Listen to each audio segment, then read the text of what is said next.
Hi, it's Jen Psaki. I'm the White House press secretary, and I'm ready to take your questions. Thank you. I wake up at 6 a.m. What time do you wake up? What a great question. And first of all, I'm very impressed that you get up at 6 a.m. You must be ready to take on the world getting up that early. I can't wait to see what you do in the future. But I wake up in the 5 a.m. range. Sometimes it's 5:15, sometimes it's 5:30, sometimes 5:45 after I hit the snooze button. But I try to wake up early so I can see what's happening in the world, read some news, check my email, and get ready to face the day and spend some time with my kids too. Well, I'd love to ask you some questions. What's your name? What's your favorite book? And do you have any questions for me? Any more questions? Thanks. My name is Nasir. I'm 8 years old. My favorite book is Lunch Lady. My question was, why does the president travel all over the United States? What a great question. Maybe you're going to be a journalist in the future. We'll see you in the White House briefing room. We'll see. So the president travels around the country because he is the president for everyone in the country, all 50 states, whether you're a Democrat or Republican, whether you voted for him or not.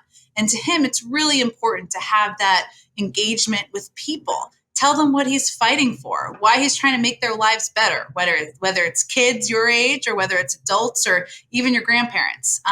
And that's something the president really enjoys, is getting out there into communities, really talking to people and telling them what he's trying to do to make their lives better. Thank you. What do you work on at the White House, and how do you use writing? Thank you for your question, Nazir. First of all, writing is central to everything I do here at the White House. I'm the White House press secretary, which means I'm responsible for communicating with the public about the president's agenda. And that means I need to be able to tell them what he's thinking about big issues people are facing, whether it's how we're fighting the pandemic or what he's doing to make sure people have jobs, or even how he's making sure schools are open and kids are getting all the resources they need, like access to books and clean drinking water and everything that's important. So that's my job every day. But a key part of my job is being able to write and effectively communicate complicated policies. So while you didn't ask me for advice to be a reporter one day, if you're going to be one, or whatever you decide you want to be one day, I will tell you that being a good writer, a clear writer, a strong writer, and practicing that is really so central to working in a government, working in a job like the White House press secretary in the future. And I think we're ready for the next question. So who's the next questioner? And can you also tell me a little bit something about yourself? Thank you. My name is Abdesallam from Binka. I'm 18 years old. I like to help each other. Okay, my question is, what is the government doing to make college costless for students?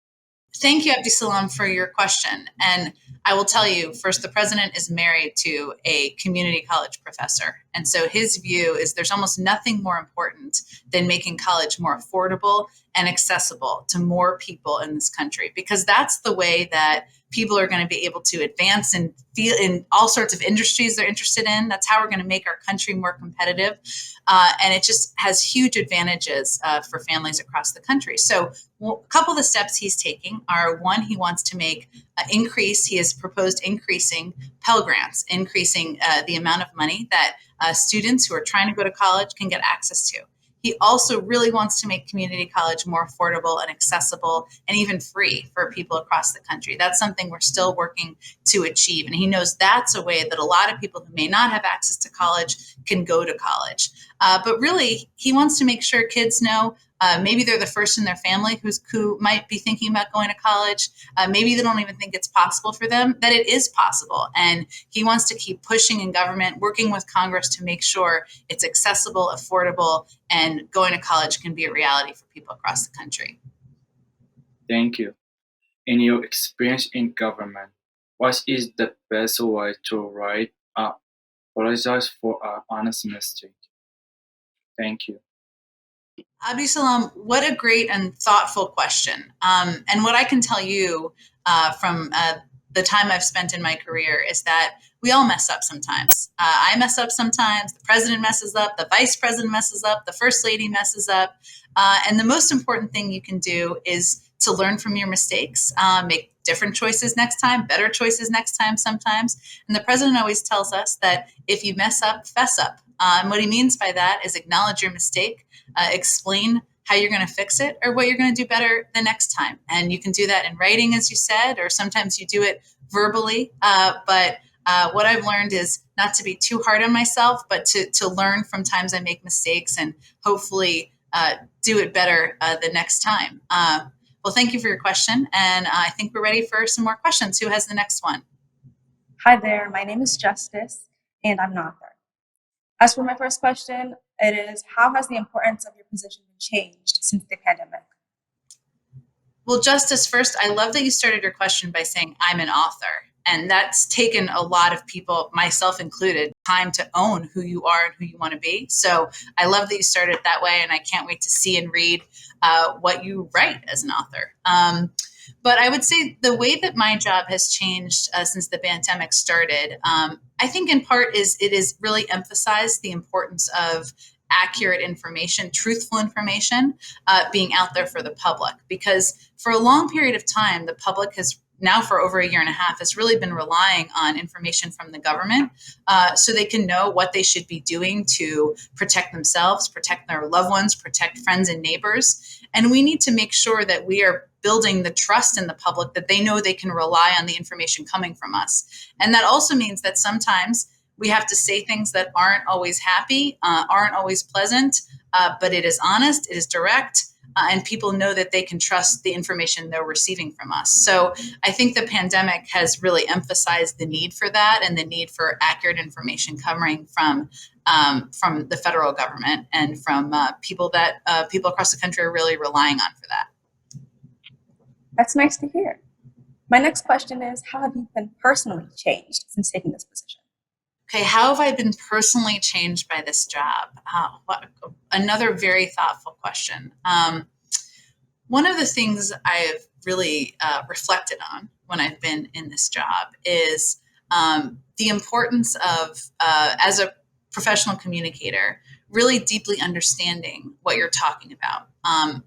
Sometimes people think that the job that I'm playing is to be a news reader or I'm reading off a teleprompter or simply reading off a piece of paper. And really that's not the job. But in order to effectively do my job, I knew coming in a little bit, but being in the job for months has really emphasized this for me, is that I really need to understand the substance and the policy and the depth and the reasoning behind what we're doing as a government, why we're doing it, why the president's doing it. And that requires me, frankly, doing a ton of homework.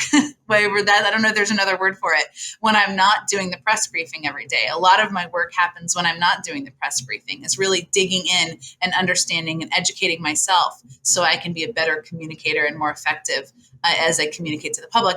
And that's something I've really learned from the president, because the president does not like acronyms, and he does not like jargon that is meant to be too fancy or elite. And he is really somebody who instills in us the need to explain things to people and speak to people in an accessible way, not dumb it down, but speak in human English and the way people experience and live things. And that is something that I strive to do every day, but it has really settled into me as I've been in this job, the importance of that.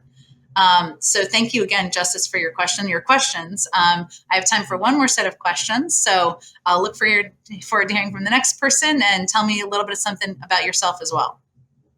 Thank you. My name is Alia. I am 8. I'm in 3rd grade. And something about me is I love to draw. My first question is, what's your favorite thing to do outside of your job? Alia, thank you for your question. I have a daughter who's 6. She's younger than you, so she would think you were very, very cool. But she also loves to draw and loves art very much. I am not a good artist, but I also enjoy drawing when I have time. But my favorite thing to do is probably to read, and not read always the newspaper. That's part of my job. But I love reading books, and I love reading fiction books. And I think if I were to spend my perfect day, I would be surrounded by a lot of fiction books and a good cup of coffee. And a lot of you are not old enough to drink coffee, but that's my experience. And I've always enjoyed the journey of a book because I feel like it shows you a different world. It exposes you to things you never thought about before. And so I really love to read fiction books when I have free time.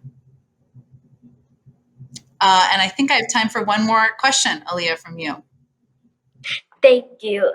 I just want to say my favorite snack is a honey bun, and I was really curious. What's your favorite snack? Alia, honey buns are delicious, and I would not turn down a honey bun. But I think my favorite treat, I'm going to say, is ice cream. I would eat ice cream for every meal if that was allowed. I love mint chocolate chip. I love cookies and cream. There's really no ice cream I don't like. So that would be my favorite snack. I don't know if I can call it a snack. It's a treat, but I would eat it for every meal.